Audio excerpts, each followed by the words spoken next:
2 juillet. Saladin, le conquérant de Jérusalem, s'est arrêté devant ses murailles et a fait demi-tour. 130 ans de guerre n'ont pas entamé son cœur de pierre. Puis un matin d'avril, une simple feuille de papier a accompli ce qu'aucune armée n'avait réussi.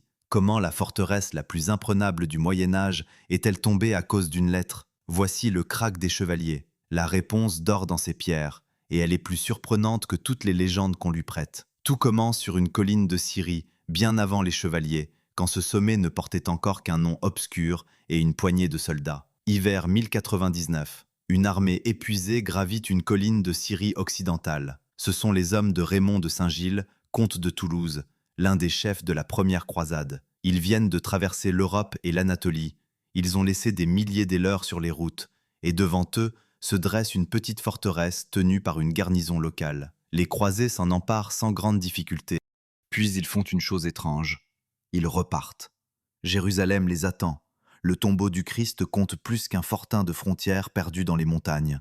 L'armée redescend la pente, la poussière retombe, et la colline retourne au silence. Ce détail mérite qu'on s'y arrête, car pour cette hauteur abandonnée sans regret par les premiers croisés, l'Orient et l'Occident vont ensuite se battre pendant plus d'un siècle et demi. Les plus grands capitaines de leur temps viendront camper à ses pieds, des dizaines de milliers d'hommes mourront pour la posséder, et l'ordre religieux le plus riche de la chrétienté y engloutira des fortunes entières.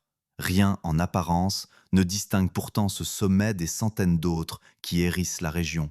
La clé de cette obstination ne se trouve pas sur la colline elle-même, elle se trouve sur la carte. Il faut imaginer la Syrie occidentale vue du ciel.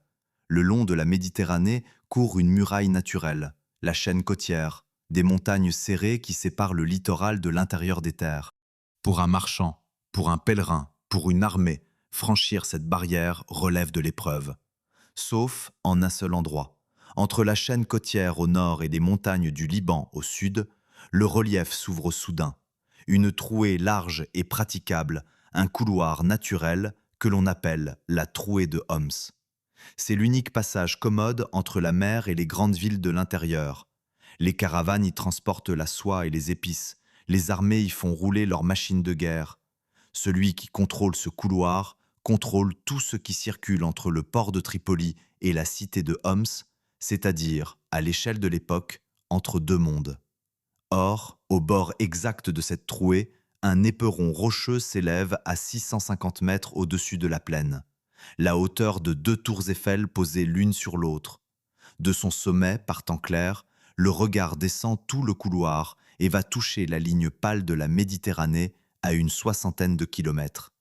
Aucun convoi, aucune colonne de cavaliers ne peut traverser la trouée sans être vue depuis ce point d'observation. La géographie a fait de cette colline un verrou. L'histoire, elle, allait en faire un champ de bataille permanent. Là-haut, le vent ne s'arrête jamais. Il use la roche, couche l'herbe rase, emporte les voies. En contrebas, les champs dessinent un patchwork de vers et d'ocre, les villages se blottissent dans les plis du terrain, et le silence n'est troué que par les aboiements lointains des chiens. C'est ce que voyait la sentinelle il y a 1000 ans. C'est, presque inchangé, ce que voit le visiteur aujourd'hui. Les premiers à comprendre la valeur du site ne furent pas les croisés. En 1031, près d'un millénaire avant nous, l'émir de la dynastie Mirdacide qui régnait sur Alep et Homs, Tibl ad-Daoula Nasr, installa sur ce sommet une garnison de guerriers kurdes. Son calcul était prosaïque. Il venait de perdre le contrôle d'une place voisine et cherchait à verrouiller autrement la route du littoral. Des soldats kurdes, une enceinte modeste, un poste de guet, rien de plus. Mais le lieu reçut bientôt le nom qui allait traverser les siècles dans les chroniques arabes. Hisn al-Akrad, la forteresse des Kurdes. Aucun architecte de génie à l'origine, aucun grand dessin. Un simple poste frontière, né d'un réflexe de bon sens militaire. Pendant près de 70 ans, la petite forteresse kurde veilla sur le couloir sans entrer dans la grande histoire. La Syrie de cette époque était un échiquier fracturé. Émirs rivaux, cités quasi indépendantes, allégeances mouvantes entre Bagdad et Le Caire. Dans ce paysage morcelé, personne ne disposait des moyens de transformer le poste de guet en place forte majeure. La colline attendait son heure, et son heure arriva de l'ouest, portée par des hommes qui parlaient une langue que la région n'avait jamais entendue. Après le passage éclair de Raymond de Saint-Gilles, les Francs revinrent. En 1110, Tancrède, régent de la principauté d'Antioche, s'empara définitivement de la position. Cette fois, pas question de repartir. Les croisés avaient conquis Jérusalem, fondé leurs États le long de la côte, et ils découvraient une vérité que les émirs locaux connaissaient depuis longtemps. Leur possession formait un ruban étroit coincé entre la mer et les montagnes, et chaque trouée dans ce relief était une porte ouverte sur leur terre. La forteresse des Kurdes gardait la plus dangereuse de ces portes. Elle cessa d'être un butin négligeable pour devenir une nécessité vitale. Un détail dit toute l'importance stratégique du lieu. De l'autre côté de la trouée, à 27 km à vol d'oiseau, se dressait une autre forteresse, Gibelakar, plantée sur les premières pentes du Liban. 2 sentinelles de pierre face à face qui se surveillaient par-dessus la vallée comme 2 joueurs d'échecs penchés sur le même plateau. Entre elles passait tout ce que la région comptait de richesses et de menaces. Tenir l'une des 2 positions, c'était tenir la moitié de la partie. Voilà donc résolue l'énigme de l'obstination des hommes. On ne s'est pas battu 150 ans pour une colline, on s'est battu pour une route.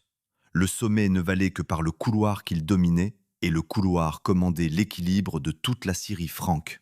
Les stratèges de l'époque l'avaient parfaitement compris. Perdre cette hauteur, c'était laisser l'ennemi circuler librement entre la côte et l'intérieur, couper les États croisés en 2 tronçons incapables de se secourir.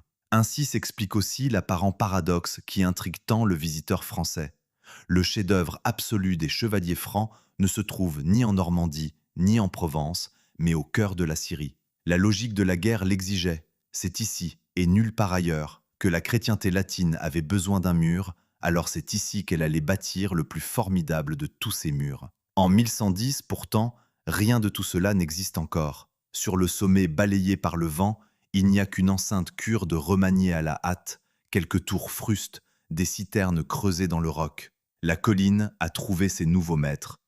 Il lui manque encore les bâtisseurs. L'année 1142, un comte signe un document extraordinaire. Raymond II, comte de Tripoli, cède la forteresse des Kurdes à un ordre religieux. Et il ne cède pas seulement des murs. Il s'engage, lui, seigneur souverain, à ne plus conclure la paix avec ses voisins musulmans sans l'autorisation de ses moines. Un prince abandonne volontairement une part de son pouvoir le plus fondamental, le droit de faire la guerre et la paix entre les mains d'hommes qui ont prononcé des vœux de pauvreté. Dans l'Europe féodale, pareille clause aurait paru inconcevable. Ici, sur la frontière de Syrie, elle fut signée, scellée et appliquée. Pour mesurer l'étrangeté du geste, il faut connaître l'homme. Raymond II n'était pas un obscur baron de province. Par sa mère, Cécile de France, il était le petit-fils du roi Philippe Ier. Le sang capétien coulait dans ses veines. Son comté de Tripoli, l'un des 4 États fondés par les croisés en Terre Sainte, s'étirait le long de la côte, prospère par ses ports, précieux par sa position.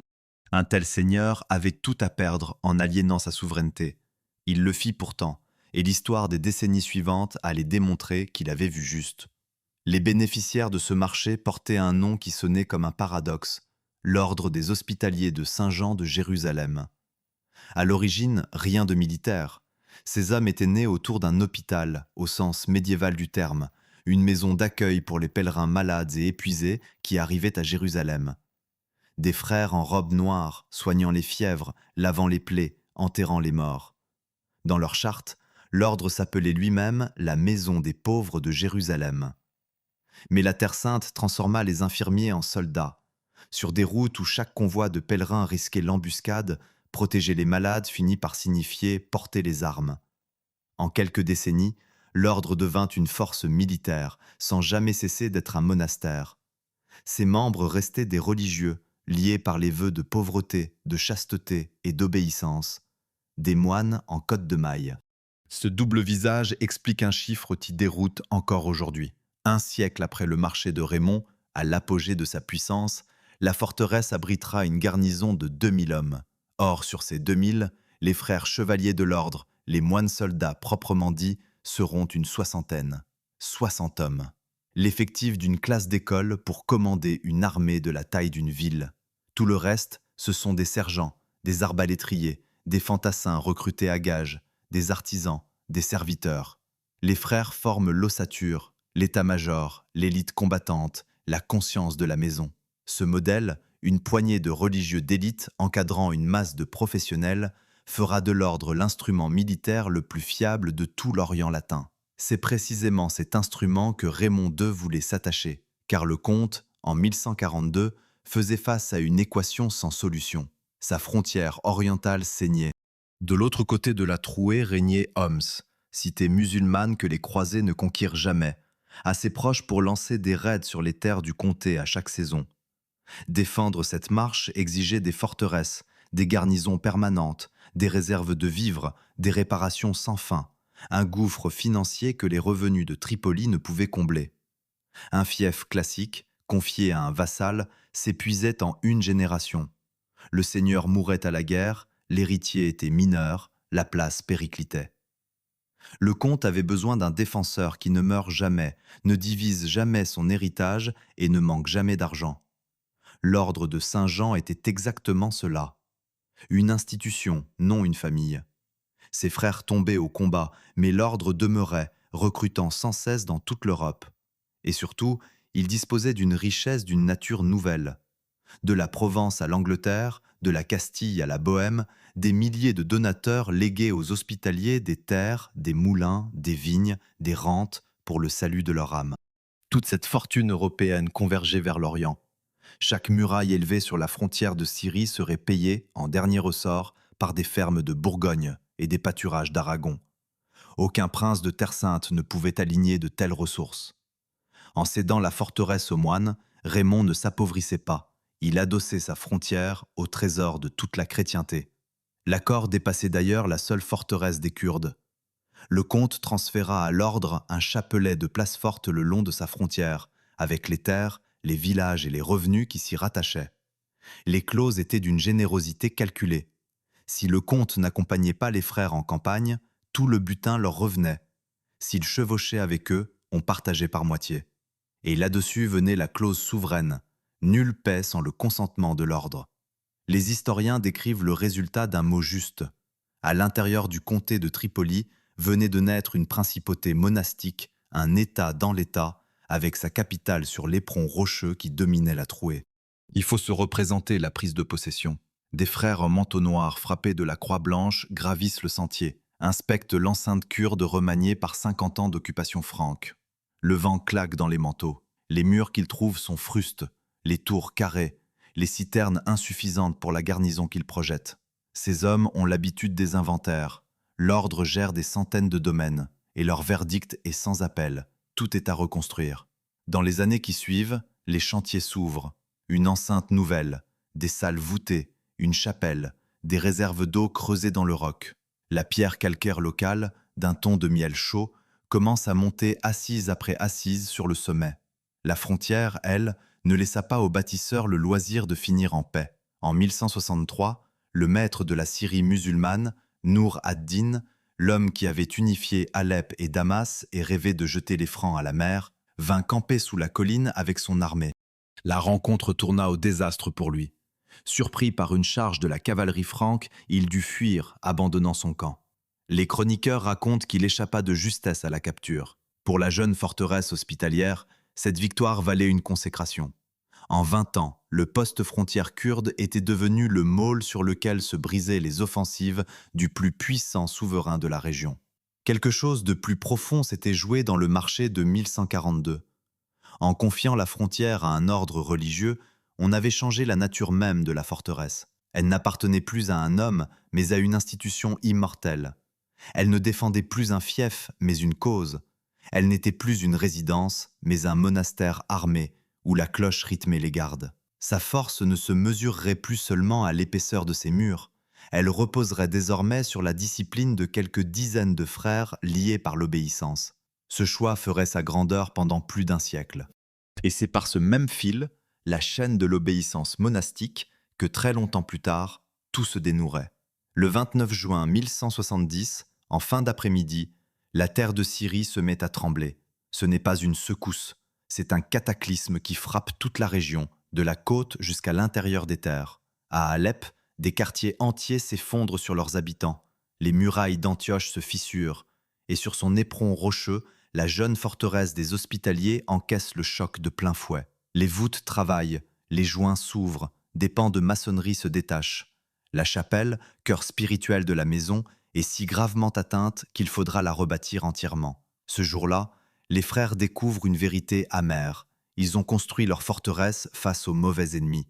Pendant 30 ans, tout l'effort des bâtisseurs avait visé la menace humaine. Des murs assez hauts pour décourager les échelles, des tours pour surveiller la trouée, des portes solides. Contre les armées, cela suffisait. La déroute de Nour ad-Din l'avait prouvé. Mais la Syrie occidentale cache sous ses paysages paisibles une réalité géologique redoutable.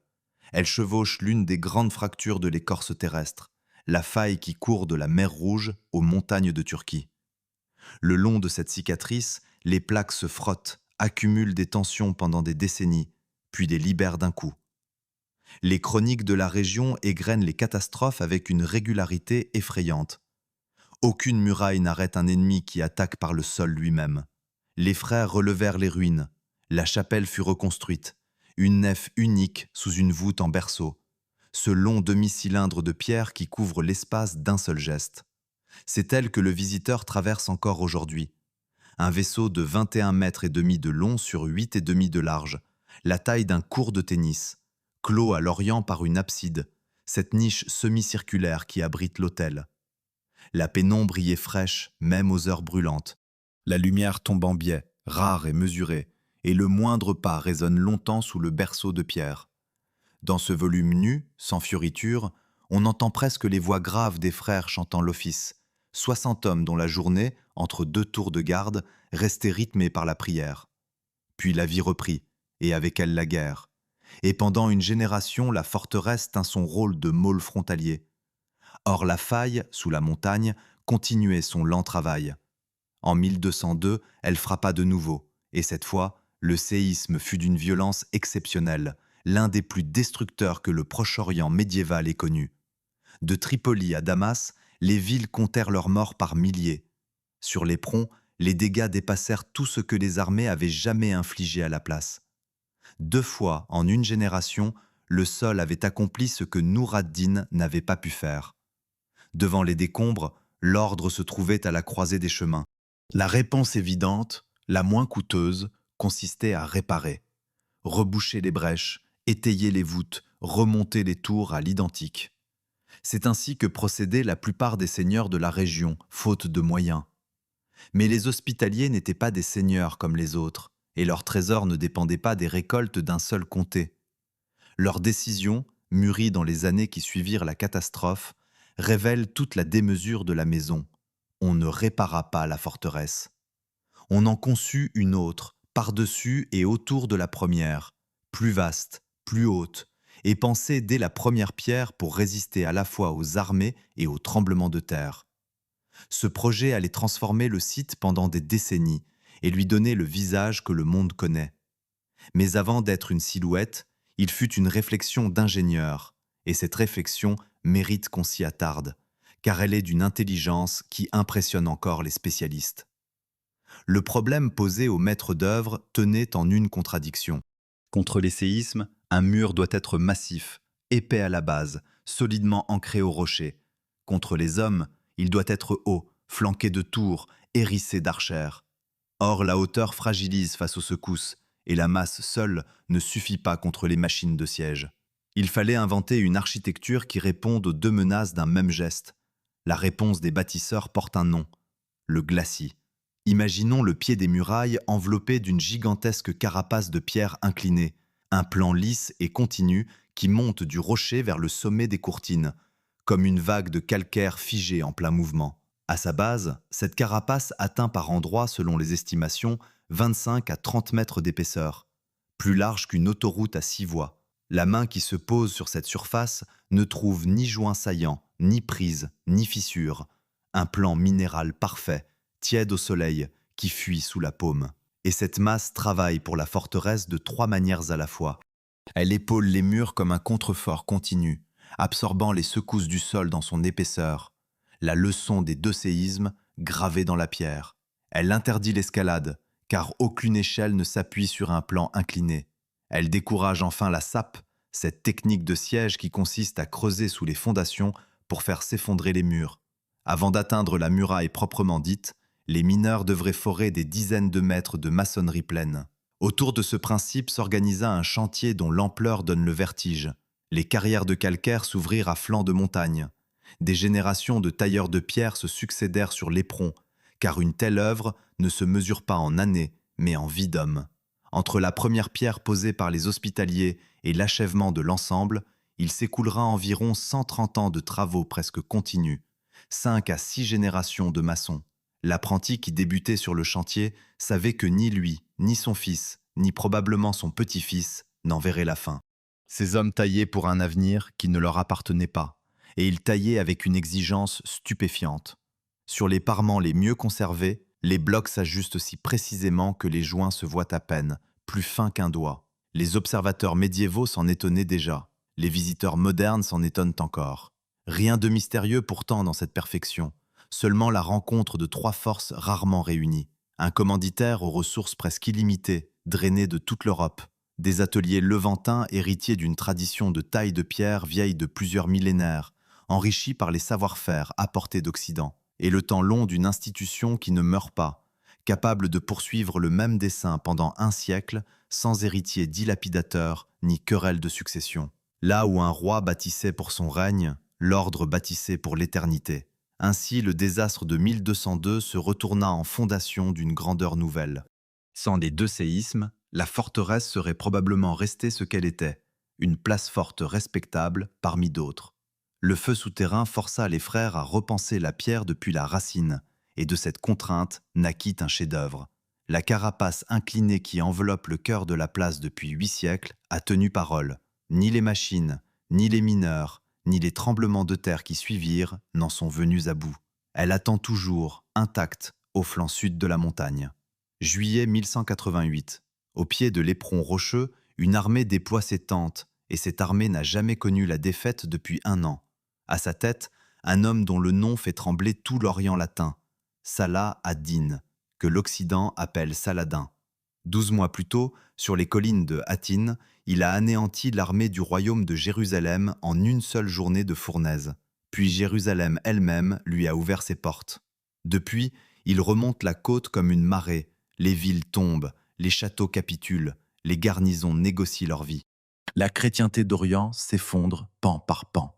Et voici que le vainqueur de Hattin lève les yeux vers la forteresse des Hospitaliers, la plus puissante place de la frontière. Ses éclaireurs longent les pentes, ses émirs évaluent les murs. L'armée attend l'ordre d'assaut. L'ordre ne viendra jamais. Après quelques jours, les tentes sont repliées, les colonnes s'ébranlent et l'armée victorieuse s'éloigne vers d'autres proies.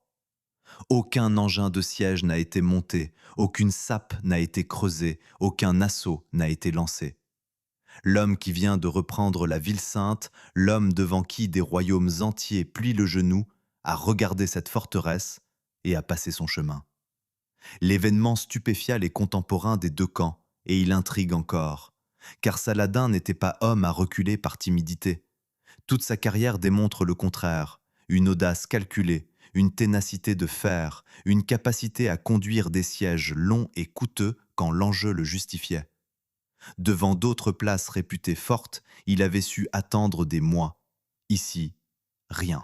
Pas même une démonstration de force sérieuse. Les chroniqueurs arabes eux-mêmes enregistrent le fait avec une sobriété éloquente. Le sultan vint, vit la place et se retira. Pour comprendre ce demi-tour, il faut monter sur les remparts et regarder la forteresse avec les yeux d'un stratège de l'époque, car la réponse tient tout entière dans ce que Saladin a vu. Il a vu d'abord le rocher. L'éperon tombe en à-pic ou en pente brutale sur 3 de ses côtés. Au nord, à l'ouest, à l'est, aucune armée ne peut approcher ces machines, aucune colonne d'assaut ne peut se déployer. Le terrain lui-même monte la garde. Reste le sud, où l'éperon se rattache mollement au plateau voisin, l'unique direction d'attaque possible, et donc la plus férocement défendue, celle que les bâtisseurs saturaient déjà d'ouvrages. Assiéger cette place, c'était s'entasser sur un seul axe étroit, sous les projectiles, et gratter la pierre pendant des mois. Il a vu ensuite la garnison, non pas des miliciens apeurés comme dans tant de villes prises cette année-là, mais des frères d'un ordre militaire international, des hommes qui avaient fait vœu de tenir et pour qui la reddition sans combat équivalait à un parjure.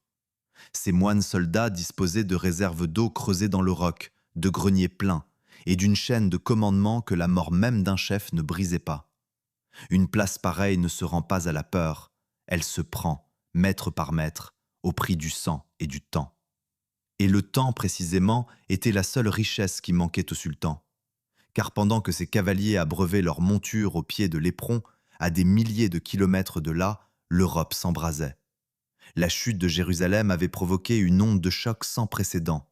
Le pape appelait à la croisade, et les trois plus puissants souverains d'Occident, l'empereur Frédéric Barberousse, le roi de France Philippe Auguste, le roi d'Angleterre Richard Cœur de Lion, cousaient la croix sur leurs manteaux. Des armées immenses se préparaient à fondre sur la Syrie. Saladin le savait par ses informateurs. Chaque semaine passée à gratter un rocher imprenable était une semaine volée à la préparation de la tempête qui venait. Immobiliser son armée, l'user dans les tranchées d'un siège incertain, s'exposer à lever le camp piteusement à l'arrivée des croisés, le calcul était désastreux. Le sultan fit ce que font les grands capitaines. Il renonça à la proie pour garder la liberté de manœuvre. Ce demi-tour n'était pas une faiblesse, c'était, à sa manière, un hommage. L'aveu chiffré qu'aucun butin ne valait le prix de ces murailles. Les hommes de l'époque, eux, préférèrent une autre explication, plus belle, plus humaine. Les chroniques rapportent à ce propos une histoire que l'on se racontait dans les deux camps. Le seigneur de la forteresse, disait-on, était tombé aux mains du sultan, et Saladin l'aurait conduit au pied des remparts pour qu'il ordonne lui-même la reddition. Le captif se serait alors adressé à la garnison en arabe, langue que les assiégeants comprenaient, pour commander l'ouverture des portes. Puis, passant aux Français, il aurait crié aux siens de tenir jusqu'au dernier homme. Ruse magnifique, digne des chansons de geste. Les historiens la considèrent comme une légende, née du prestige de la place et du besoin d'expliquer l'inexplicable. Rien dans les sources fiables ne permet de l'établir. Mais qu'une telle histoire ait circulé dit une chose vraie. Pour les contemporains, cette forteresse ne pouvait être sauvée que par un miracle ou par un héros. La réalité était plus froide. Elle avait été sauvée par sa propre architecture. Il faut, pour sentir ce que le sultan a ressenti, se placer un instant à l'endroit où campait son armée. Depuis le plateau du Sud, la forteresse ne se découpe pas contre le ciel comme un château de conte. Elle monte du rocher comme une excroissance de la montagne elle-même, calcaire sur calcaire, si bien qu'on distingue mal où finit l'œuvre de la nature et où commence celle des hommes. Le soleil de juillet écrase les pentes, l'air tremble au-dessus des pierres chaudes, les cigales saturent le silence. Là-haut, entre les créneaux, des silhouettes minuscules suivent chaque mouvement du camp. Aucune panique sur les remparts, aucune délégation ne descend négocier.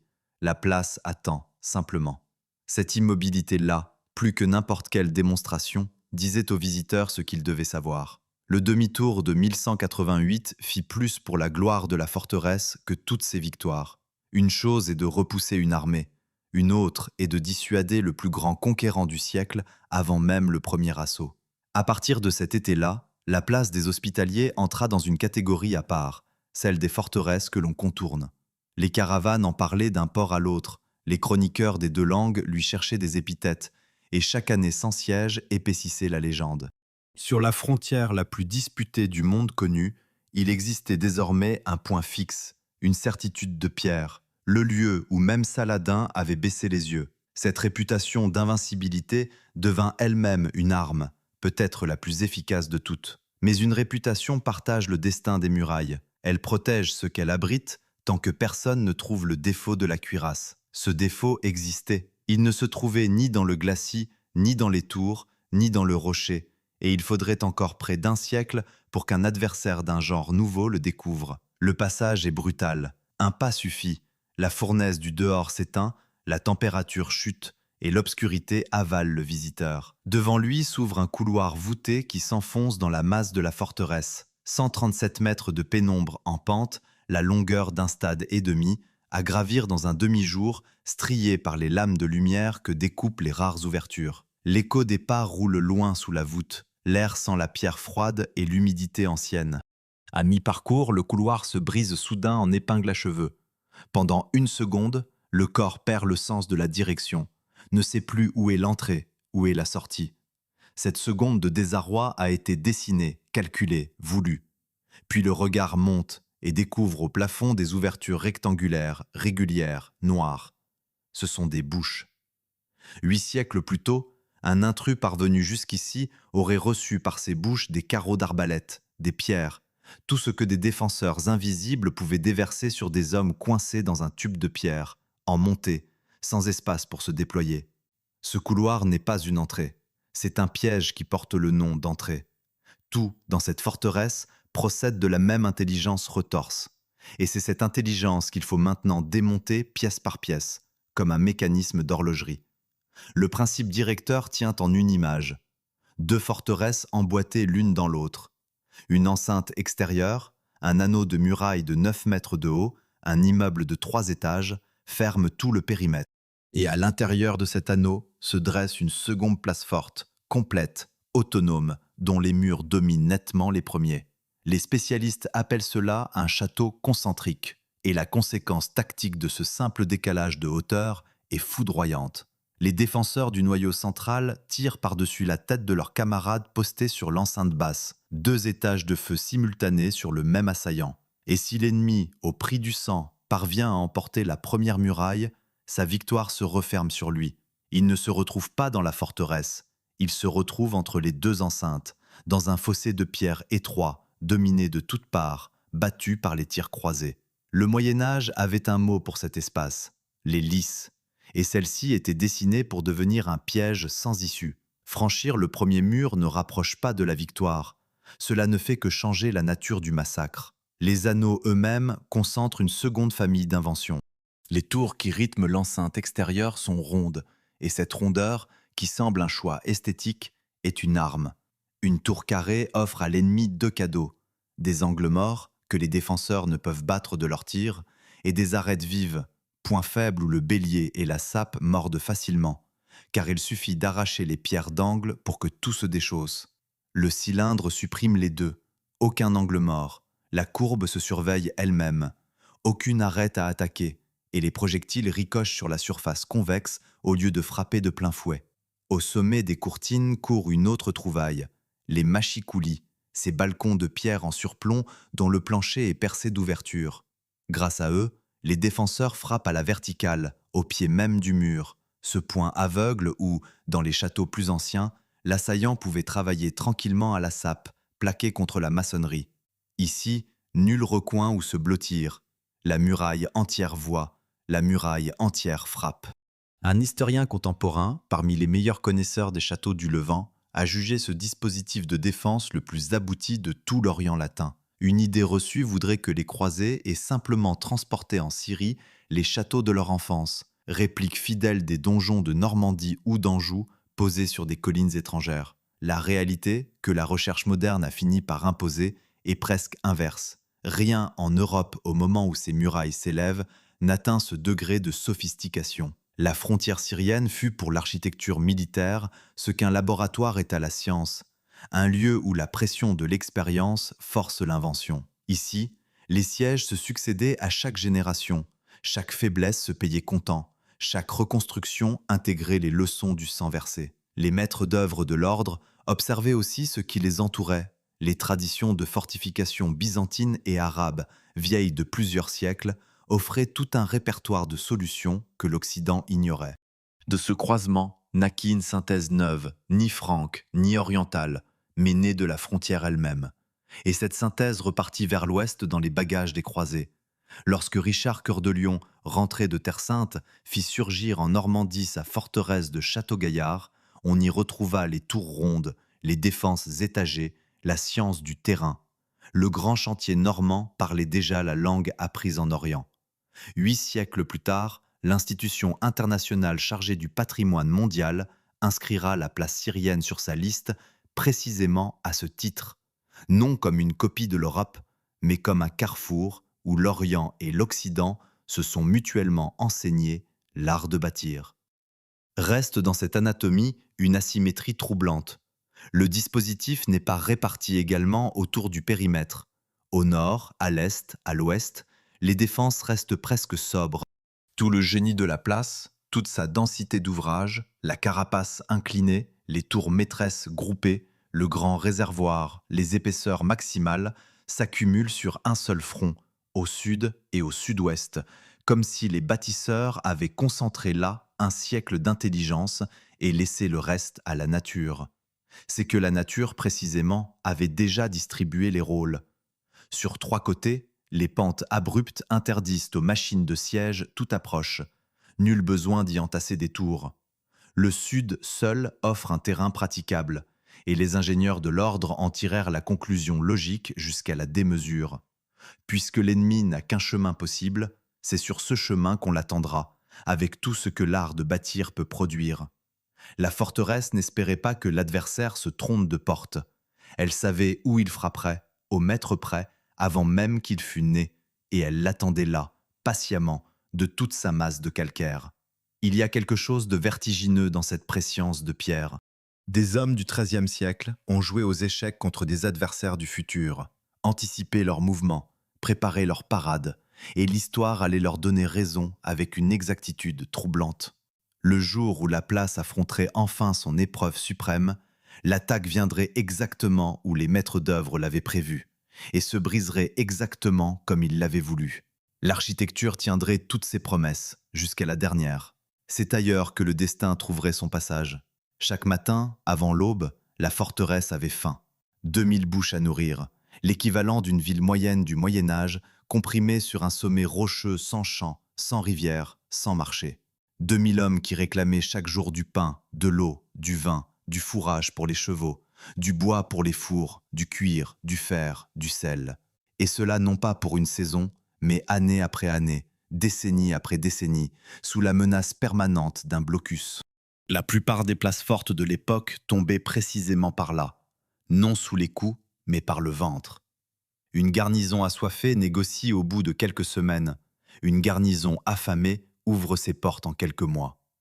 Les stratèges musulmans le savaient mieux que personne, et c'est pourquoi la solution trouvée sur cet éperon força leur respect autant que les murailles. Les hommes qui étudièrent la place estimèrent que ces réserves pouvaient soutenir un siège de 5 années. 5 ans d'autonomie complète. Le chiffre transformait toute idée de blocus en absurdité arithmétique. Aucune armée médiévale ne pouvait camper 5 ans sous des remparts, à des semaines de marche de ses bases, sans se dissoudre elle-même. Ce miracle logistique se visite encore, et il commence par l'eau.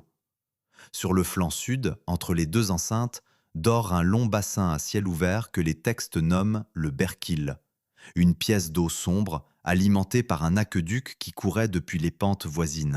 L'ouvrage cumule les fonctions avec l'élégance habituelle de la maison, réserve pour les bêtes et les usages du quotidien. Il élargit du même coup le fossé au pied des murs, noyant l'approche du seul front vulnérable.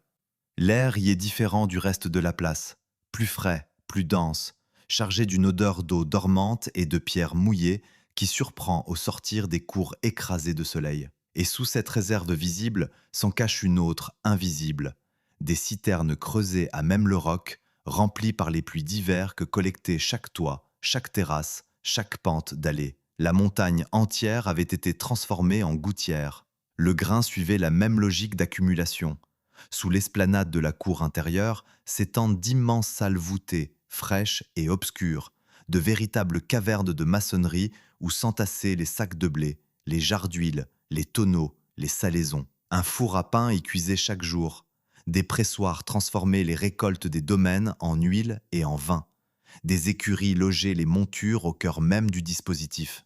Sur les remparts, détail qui étonnait les voyageurs, tournait un moulin à vent. Les meules travaillaient donc à l'intérieur des murs, et le blé stocké pouvait devenir farine sans qu'un seul homme sorte de la place. Jusqu'aux latrines, ménagées dans l'épaisseur des courtines, tout avait été pensé pour qu'une population entière vive, mange, dorme et se batte sans jamais dépendre de l'extérieur. Dans cette même épaisseur de murailles serpentent des escaliers en vis, si bien dissimulés que la garnison circulait d'un niveau à l'autre, d'une tour à l'autre, sans jamais se montrer. Vue du dehors, la forteresse semblait déserte et silencieuse.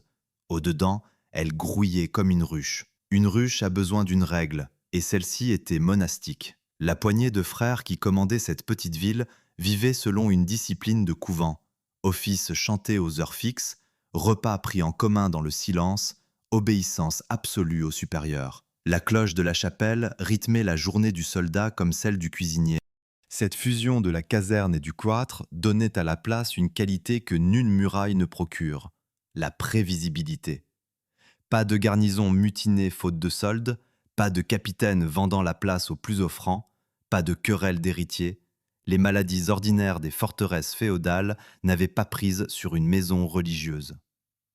Les adversaires en avaient conscience, et le plus grand historien arabe du temps, Ibn al-Afir, trouva pour le commandeur de la place une image restée célèbre. Cet homme, écrivit-il, était comme un os planté en travers de la gorge des musulmans. Venant d'une chronique ennemie, le compliment vaut tous les panégyriques. L'os, pourtant, était fait de chair. En 1169, le châtelain de la forteresse tomba dans un engagement de cavalerie du côté de Baalbek. L'événement ne nous est connu que par les chroniques arabes. Les sources chrétiennes n'en soufflent mot, et le nom du chevalier s'est perdu. L'homme qui commandait la place la plus redoutée de la frontière, dont l'ennemi lui-même saluait la vaillance, n'a pas laissé son nom à l'histoire. La maison effaçait ses membres. On connaît les titres, châtelain, commandeur, grand maître. Les visages, eux, se sont dissous dans la règle. Des générations de frères ont vécu et sont morts sur ce rocher en sachant que nulle pierre tombale ne les distinguerait. C'était le prix de leur force. Cette machine si parfaitement close ne vivait pourtant pas en vase clos. Elle régnait. Depuis ses murailles, l'ordre administrait un territoire entier. Villages, moulins, terres à blé, oliveraies. Tout un pays qui versait redevances et récoltes à la forteresse capitale. Les caravanes qui empruntaient la trouée payaient leur tribut de passage. Et la domination s'étendait jusqu'à un voisinage que nul autre pouvoir n'osait inquiéter.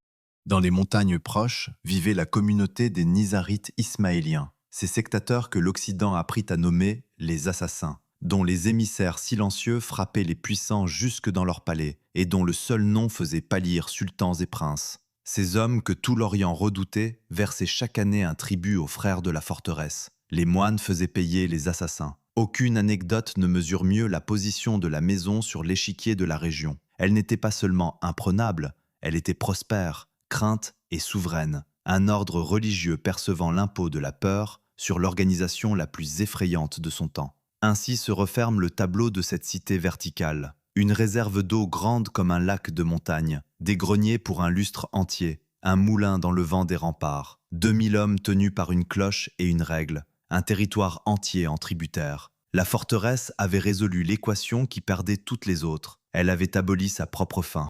Ni la soif, ni la famine, ni la trahison intéressée ne pouvaient plus rien contre elle. À qui voulait la prendre, il ne restait mathématiquement qu'une voie: briser ce qui ne se mange pas et ne se boit pas, la volonté des hommes qui la tenaient. Après les casemates, le choc. Le visiteur qui a traversé les salles de garde aux voûtes écrasantes, les couloirs taillés pour la guerre, les magasins obscurs, débouche dans la cour haute et se trouve face à une apparition. Une galerie s'ouvre devant lui, portée par des colonnettes si fines qu'elles semblent défier la pesanteur de tout ce qui les entoure. Les baies s'épanouissent en arcs élégants, la pierre se creuse en rosaces ajourées, la lumière traverse les claires-voies et se brise en dessins mouvants sur les dalles. Les doigts se tendent d'eux-mêmes vers cette dentelle minérale, tant le contraste paraît irréel. À 10 mètres de là, la muraille et sa carapace atteignent 30 mètres d'épaisseur à la base, et ici, la pierre a la délicatesse d'un ouvrage d'orfèvre. On croirait qu'un cloître de Bourgogne ou d'Île-de-France s'est égaré au milieu de la machine de guerre la plus redoutable de l'Orient. L'impression n'est pas une illusion de voyageurs. Les spécialistes datent cette loggia des années 1230 et la rattachent sans hésiter au gothique le plus pur, celui-là même qui faisait alors monter vers le ciel les cathédrales de France. Ce vocabulaire d'architecture sacrée, ces formes inventées pour la prière, quelqu'un les avait voulues ici, au cœur du dispositif militaire, à des semaines de mer de leur terre natale. Ce quelqu'un, c'était la maison elle-même, car cette galerie n'est pas un caprice décoratif. Elle précède et dessert la plus noble salle de la forteresse, la grande salle où se réunissait le chapitre. Le mot désigne, dans la vie d'un ordre religieux, l'assemblée solennelle des frères, le moment où la communauté délibère, juge, décide, où le supérieur entend chacun et où nul ne parle sans y être invité. C'est ici, sous ces voûtes élancées, que se prenaient les décisions qui engageaient la frontière entière. Accepter une trêve, lancer une chevauchée, dépenser le trésor. 2000 hommes vivaient dans la forteresse, mais la forteresse pensait dans cette salle entre quelques dizaines de moines assis sur la pierre. Et à côté, toujours, la chapelle, cette nef unique de la taille d'un court de tennis, reconstruite après le grand séisme, où les mêmes hommes se retrouvaient plusieurs fois par jour et par nuit pour chanter l'office. Sur ces murs, des fresques aux couleurs d'Orient et d'Occident mêlées. Les fragments qui ont traversé les siècles laissent encore deviner une présentation au temple, l'enfant tendu vers le vieillard dans la pénombre de l'abside. Caserne par ses remparts, la place était couvent par son cœur, et son cœur battait en latin. C'est dans la galerie, précisément, que ce cœur a laissé son message le plus troublant. Sur la pierre, à l'entrée de la grande salle, court une inscription latine que des générations de frères ont lue chaque jour en passant. 2 vers, gravés à hauteur de regard, ils disent ceci: que te soit donnée la richesse, la sagesse et la beauté, mais que la superbe en soit absente, car elle souille tout ce qu'elle accompagne. La superbe, le vieux mot latin pour l'orgueil, le péché que la théologie médiévale plaçait au-dessus de tous les autres, celui par lequel les anges étaient tombés. Il faut peser l'étrangeté de la chose. Voici la forteresse que le vainqueur de Jérusalem n'a pas osé attaquer, la place la plus riche et la plus glorieuse de la frontière, le siège d'un pouvoir qui faisait payer tribut aux assassins eux-mêmes, et à son point le plus solennel, là où passaient tous ses chefs, elle a gravé un avertissement contre l'orgueil. Chaque commandeur, chaque châtelain, chaque frère montant au chapitre longeait ces 2 vers. La maison la plus fière de l'Orient s'était condamnée à lire jour après jour, siècle après siècle, une leçon d'humilité. La contradiction n'est qu'apparente, et sa résolution éclaire toute la nature du lieu. Ces hommes n'avaient jamais cessé d'être des religieux. Leurs vœux, pauvreté, chasteté, obéissance, restaient la charpente de leur existence. Et l'orgueil était pour eux un danger plus concret que les machines de siège. Le danger de se croire propriétaires de leur force, quand ils ne s'en voulaient que les dépositaires. Les chartes de l'ordre gardent la trace de cette conscience aiguë.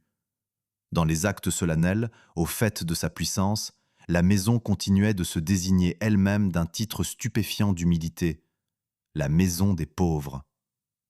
Les pauvres en question percevaient les revenus de centaines de domaines sur 2 continents et tenaient la clé militaire de la Syrie. Mais la formule n'était pas une hypocrisie. Elle rappelait que tout cela, murailles, trésors et gloire, n'appartenait en propre à personne, et que le frère le plus titré restait un moine qui avait tout quitté. L'inscription de la galerie disait la même chose en 2 vers. La richesse, la sagesse et la beauté, la maison les possédait toutes 3, restait à ne pas s'en glorifier. C'était l'exercice spirituel le plus difficile qui soit, tenté au sommet de la plus imprenable des forteresses. Un détail donne à ces 2 vers une profondeur supplémentaire, et il parlera au public français. Le même distique, aux variantes près, a été retrouvé consigné dans un registre du XIVe siècle de la ville de Cahors, au cœur du Quercy. La formule d'humilité gravée sur la frontière de Syrie circulait donc aussi dans les campagnes françaises, portée par les pèlerins, les frères, les clercs, tous ces hommes qui faisaient inlassablement la navette entre l'Occident et la Terre Sainte. On imagine le chemin, une sentence méditée dans un cloître, copiée dans un livre, embarquée à Marseille, gravée dans le calcaire du Levant, puis rapportée, recopiée, semée de nouveau. Entre la galerie gothique de l'Orient et un registre du Quercy, ce sont les mêmes mots qui voyagent, preuve discrète que cette forteresse lointaine appartenait au même monde spirituel que la France des cathédrales, respirait les mêmes textes, redoutait les mêmes péchés. Au soir, quand le soleil descend sur la trouée, la galerie devient le plus beau lieu de la place. La lumière rase enflamme le calcaire, les rosaces découpent des ombres longues, et le silence se fait si complet qu'on entend le vent seul passer dans les claires-voies. C'est l'heure où l'on comprend ce que fut réellement cette maison. Ni tout à fait un château, ni tout à fait un monastère, mais une tentative unique de faire tenir ensemble la force et le renoncement, la dentelle et la muraille, le chant et la garde. Sur la frontière la plus violente du monde connu, des hommes avaient bâti un lieu où la beauté avait sa place au milieu des armes, et ils avaient pris soin d'y graver que ni la beauté ni la force ne devaient devenir des idoles. 2 vers contre l'orgueil, au cœur de la forteresse dont le monde entier disait qu'elle ne pouvait pas tomber.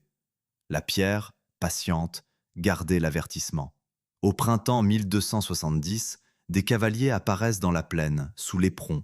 Ils ne dressent pas de camp de siège, n'assemblent aucune machine, ils font paître leurs chevaux. Tranquillement, méthodiquement, les troupeaux de l'armée mamelouk broutent les pâturages au pied de la forteresse, comme si la terre leur appartenait déjà. L'homme qui a ordonné cette démonstration s'appelle Baïbars, sultan d'Égypte et de Syrie, et le message qu'il adresse aux sentinelles postées là-haut est d'une insolence calculée. Voyez, je suis chez moi, sous vos murs, et vous n'y pouvez rien. Puis, un jour, les cavaliers disparaissent aussi soudainement qu'ils étaient venus. Une nouvelle a traversé la Méditerranée. Le roi de France, Louis IX, a pris la croix une seconde fois, et sa flotte menace les côtes. Le sultan remonte en selle et file vers Le Caire, parer le danger. La croisade française vient, sans le savoir, d'accorder un sursis à la forteresse. Quelques mois plus tard, sous les murs de Tunis, le roi de France meurt de la maladie qui ronge son armée. Avec lui s'éteint la dernière grande croisade et le dernier obstacle entre Baïbars et l'éperon rocheux.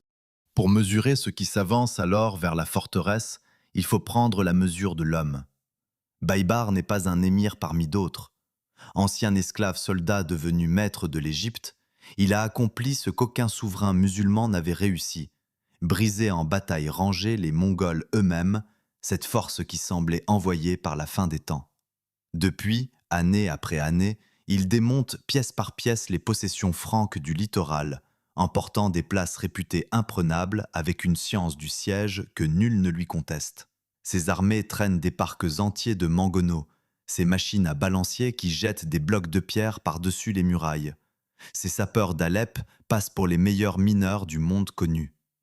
Et surtout, Baïbar dispose de ce qui a manqué à tous ses prédécesseurs devant cette forteresse, le temps. Aucune croisade ne viendra plus le déranger. En face, la grande maison des Hospitaliers n'est plus que l'ombre de sa splendeur. Les décennies précédentes ont renversé le rapport des forces avec une brutalité que les murailles, elles, ne montrent pas. Les campagnes qui nourrissaient la place ont été ravagées, saison après saison, par les chevauchés mamelouks. Les villages tributaires se sont vidés, les revenus se sont taris. Le grand maître de l'ordre, Hugues Revel, a laissé des lettres qui sont un long cri d'alarme. Les terres ne rapportent plus rien, écrit-il en substance. Les hommes manquent. L'Occident n'envoie plus ni frères ni argent. La forteresse conçue pour une garnison de 2000 âmes n'en abrite plus qu'une fraction. Les greniers géants, les citernes, les casemates, tout ce gigantisme calibré pour une puissance à son zénith, enveloppe désormais une poignée de défenseurs qui savent, chaque matin, qu'aucune armée de secours n'existe plus nulle part. Les murs n'ont pas changé. Le monde autour d'eux s'est effondré. Le 21 février 1271, l'armée du sultan reparaît sous l'éperon, et cette fois, elle vient pour rester. Les premiers pas de l'assaillant donnent raison à tous ceux qui tenaient la place pour protéger par le ciel même. À peine le vrai siège commencé, le 3 mars, un ciel de plomb crève sur la région. Des pluies torrentielles noient les chemins, les machines s'embourbent, les assauts pataugent. La forteresse, drapée dans ses nuages, semble défendue par le climat lui-même. Baïbars attend, resserre son étreinte, occupe le bourg fortifié qui s'accroche aux pentes. Puis le temps se lève et le siège savant se déploie. Les mangonos, assemblés pièce à pièce, ouvrent un bombardement méthodique. Jour après jour, les blocs de calcaire battent les mêmes points des courtines, cherchant la fissure. Et sous terre, invisible, l'autre siège avance. Les mineurs d'Alep creusent leurs galeries vers les fondations, étayant au fur et à mesure, guidés par des ingénieurs qui disent la muraille comme un texte. Le sultan ne gaspille pas ses hommes en assauts frontaux contre des murs intacts. Il pratique la guerre savante, celle qui perce avant de charger. Le premier ouvrage extérieur tombe, et la scène qui suit en dit long sur le prix que l'assaillant lui-même attache à chaque mètre conquis. Pour la prise de ce simple avant-poste, une barbacane, un fragment du dispositif Baïbar, distribue à ses émirs des robes d'honneur, la plus haute récompense que connaisse la cour mamelouk, celle qu'on réserve d'ordinaire à la chute d'une ville entière. Un morceau de cette forteresse vaut une cité. Puis vient le 29 mars. Ce jour-là, les galeries des sapeurs atteignent leur but sous l'angle sud-ouest de l'enceinte extérieure. On met le feu aux étais, la terre s'affaisse et une tour entière s'écroule dans un tonnerre de pierres et de poussière. Par la brèche béante, les vagues d'assaut s'engouffrent.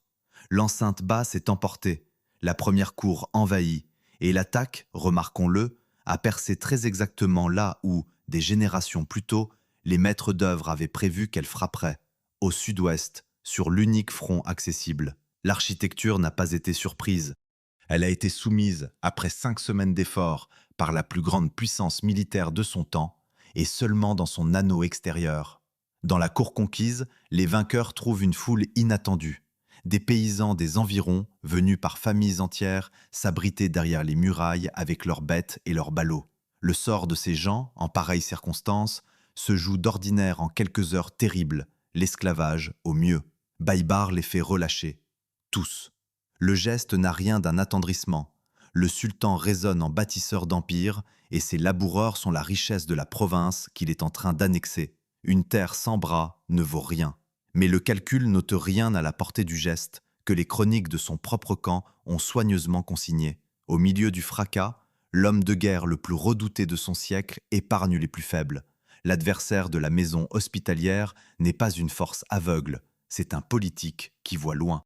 Reste que la victoire du 29 mars, payée de tant d'efforts, débouche sur un spectacle qui a dû glacer jusqu'aux vétérans du sultan. Car une fois la première enceinte franchie, l'armée ne se trouve pas dans la forteresse, elle se trouve au fond du fossé intérieur, écrasée par la seconde place forte, intacte, qui la domine de toute sa hauteur. Devant les vainqueurs se dresse la carapace inclinée du noyau, cette vague de calcaire lisse de 30 mètres d'épaisseur à la base, d'où jaillissent les tours maîtresses.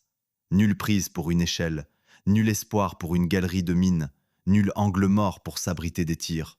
Là-haut, derrière ces masses, les défenseurs disposent de leurs citernes pleines et de leurs magasins voûtés.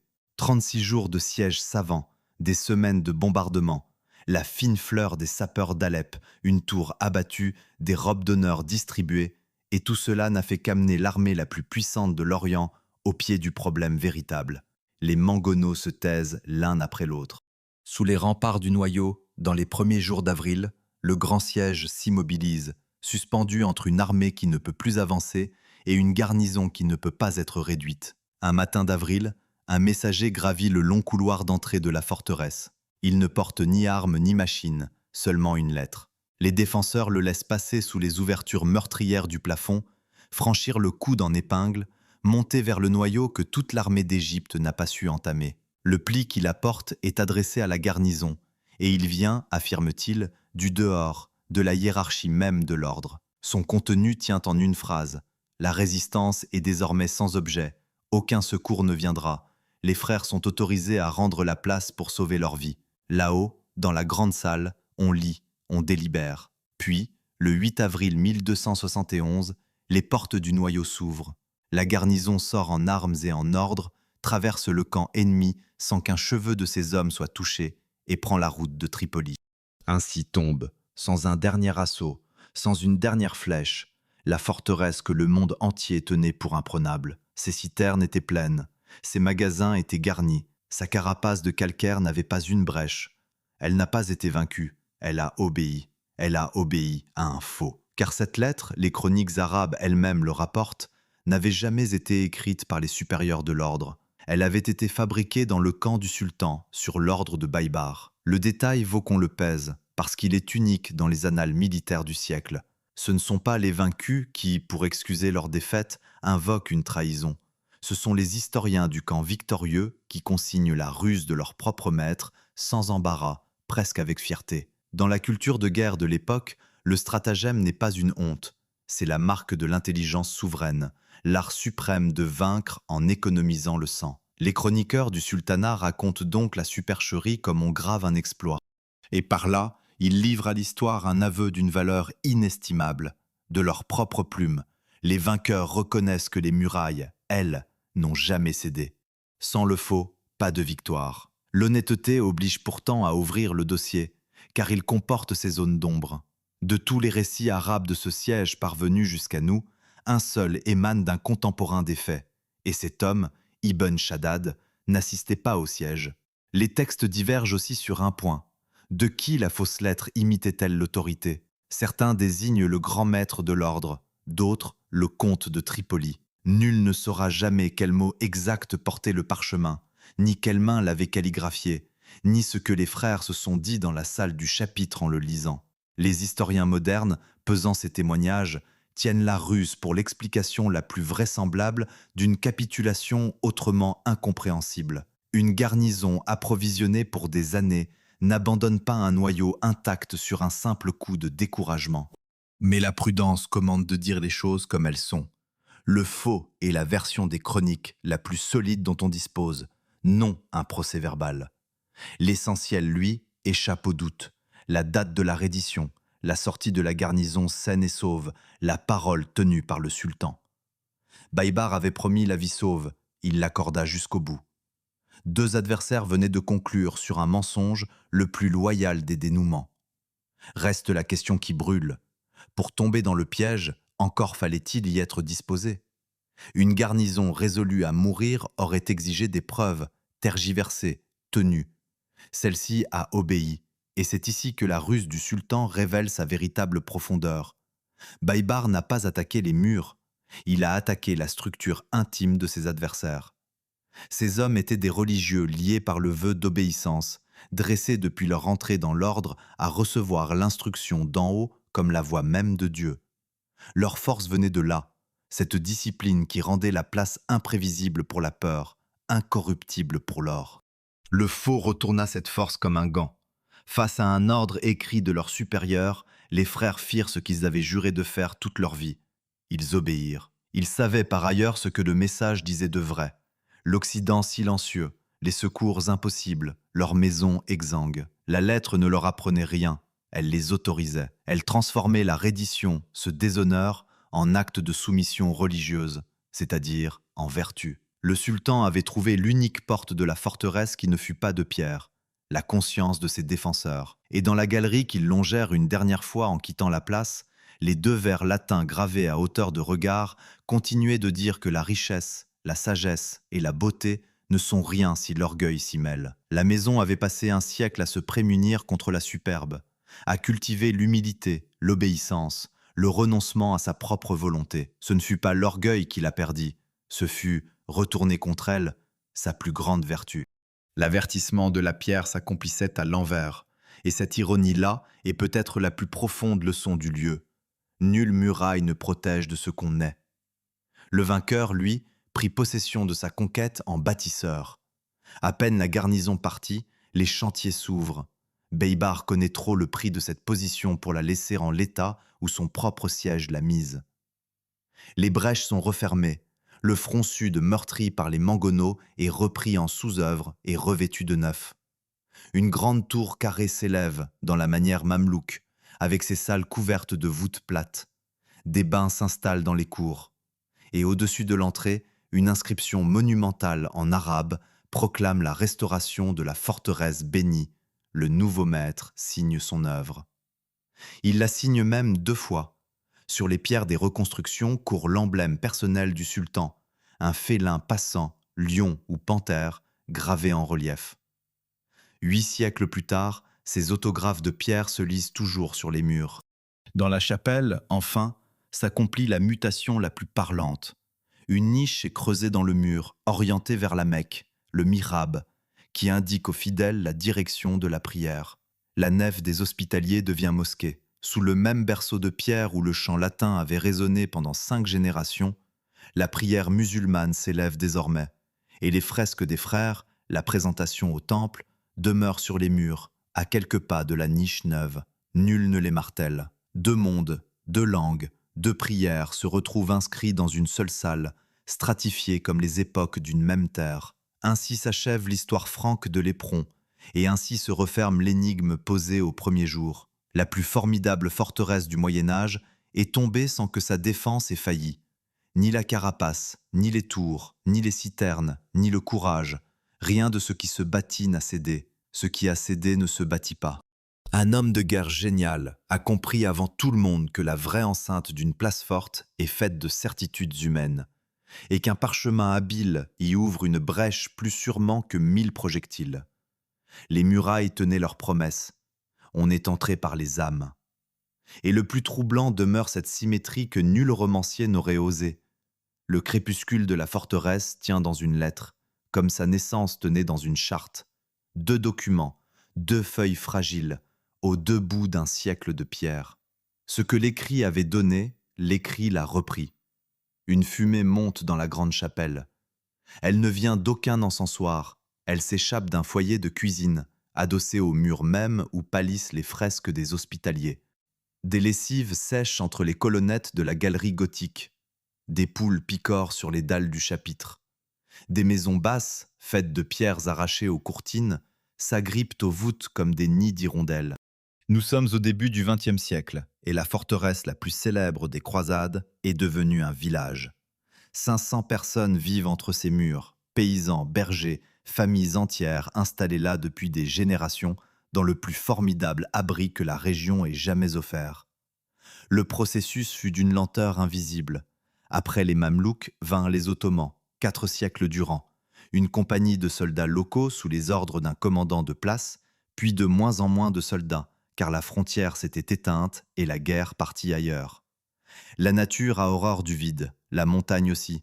Pièce après pièce, les casemates devinrent des étables, les magasins des celliers, la salle des chevaliers une ruelle couverte. Le géant s'endormit sous un village, et le monde oublia jusqu'à son visage. Le réveil vint de loin, et il vint par les livres. En 1871, un savant français, Emmanuel Guillaume Rey, publia la première étude scientifique jamais consacrée au château des Croisés, relevés, plans, descriptions. L'Europe, qui redécouvrait alors son Moyen-Âge avec passion, tomba en arrêt devant un nom, celui de cette place syrienne dont les dimensions écrasaient tout ce qu'on connaissait. C'est à cette époque que se fixa dans la langue française l'appellation sous laquelle le monde entier la connaît aujourd'hui, le krach des chevaliers, forme romantique forgée au XIXe siècle quand le Moyen-Âge l'avait simplement nommé le krach de l'hôpital, du nom de l'ordre qui l'avait bâti. Le baptême tardif disait l'essentiel. La forteresse entrait dans l'imaginaire avant de rentrer dans l'histoire. Puis, à l'été 1909, un pèlerin d'un genre nouveau se présenta au pied de l'éperon. Un étudiant d'Oxford de 20 ans, parcourant la Syrie à pied par une chaleur de four, carnet en main, pour un mémoire sur l'influence des croisades dans l'architecture militaire de l'Europe. Il s'appelait Thomas Edward Lawrence, et le monde ne le connaissait pas encore sous le nom de Lawrence d'Arabie. Devant la place, le futur héros du désert rendit les armes. C'était à ses yeux, écrivit-il, peut-être le château le mieux conservé et le plus admirable du monde entier. Le verdict du jeune homme allait faire le tour de la terre et attirer sur le village endormi les regards qui changeraient son destin. Car un regard, surtout, s'attarda. Dans les années 1920, un historien français, Paul Deschamps, vint étudier la place et repartit avec une conviction chevillée au corps. Ce chef-d'œuvre était en train de mourir à petit feu, dévoré de l'intérieur par l'occupation quotidienne, chaque foyer, chaque cloison, chaque pierre descellée, l'entamant un peu plus. Deschamps engagea alors une bataille d'un genre inédit, non contre des hommes, mais contre l'oubli. Articles, conférences, démarches, années d'obstination. Elle aboutit en 1933. Les 500 habitants furent transférés dans la plaine et l'opération se fit non par la force, mais par le droit. 1 million de francs d'indemnité leur fut versé, somme considérable pour l'époque. Il faut le dire avec justice, ces villageois n'avaient rien détruit par malveillance. Ils avaient fait ce que les hommes font depuis toujours, habiter l'abri disponible, et leur foyer avait même préservé la place du sort des carrières abandonnées. Puis 120 ouvriers montèrent sur l'éperon. 2 années durant, sous la conduite de l'architecte Pierre Coupel, ils dégagèrent les cours, curèrent les salles, démontèrent les adjonctions, consolidèrent les voûtes. Et de cette gangue de village émergea, intacte au-delà de toute espérance, la forteresse du XIIIe siècle, celle-là même dont les images allaient remplir les manuels, le monument que des millions de visiteurs croient éternel à une date de naissance moderne, 1933. C'est sa seconde naissance, et elle fut l'œuvre de la patience autant que la première avait été celle de la puissance. Le XXe siècle finissant apporta la consécration. En 2006, l'Institution mondiale du patrimoine inscrivit la place sur sa liste la plus prestigieuse, non comme une simple relique militaire, mais comme le témoignage d'un dialogue, l'échange des savoirs entre l'Orient et l'Occident gravés dans un seul monument. Les visiteurs affluaient alors par centaines de milliers. La forteresse était devenue le joyau touristique de tout le pays, Puis vint l'épreuve que nul n'attendait. À partir de 2012, la guerre revint dans la région, la vraie, la moderne, et la place, occupée et disputée, fut touchée à plusieurs reprises au cours des combats. La galerie gothique et la chapelle, 8 fois centenaire, reçurent des blessures neuves. Dès 2013, le monument rejoignit la liste du patrimoine en péril.